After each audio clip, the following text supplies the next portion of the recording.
Bubbles. How do the bubbles get into the sparkling wines? I'm David Farnell with Winefox.ca.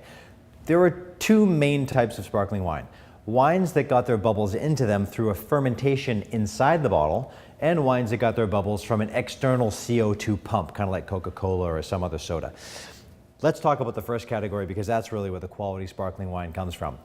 Famous one, champagne. 2 red grapes and 1 white grape are both crushed with no skin contact. That wine is fermented and made into a very high acid, almost impossible to drink wine, then put into a bottle with a cap, a bit of yeast and some sugar for the yeast to eat. Another fermentation happens. We call it a secondary fermentation. There's no place for the CO2, the carbon dioxide, to escape, so it dissolves into the wine.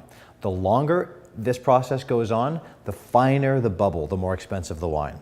Cool climate, 2 red grapes and 1 white grape, and a long, expensive process to make. Now that same thing can be done in other regions. Cremant de Bourgogne is one of the world's greatest values in sparkling wine. You can also get a Cremant from Alsace or a Cremant from the Loire. The Cremant basically means it's going to be a sparkling wine.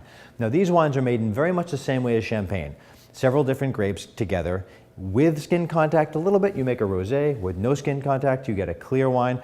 But the CO2 is in the wine as a result of a second fermentation inside that closed environment. That's basically the key to champagne or sparkling wine. Now, how do you use them? Well, we know that we can have a big party and it sets the mood and it gets a festive atmosphere happening, but it's also great for aging. Because there's so much acidity in these grapes in their native state, and because of the CO2, the carbon dioxide inside the wine, these wines live an awfully long time in your cellar, and the flavors can change.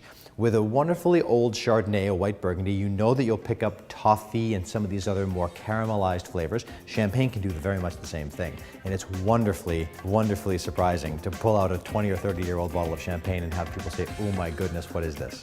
So there you are with sparkling wines. I'm David Farnell with Winefox.ca. Thanks very much for joining us.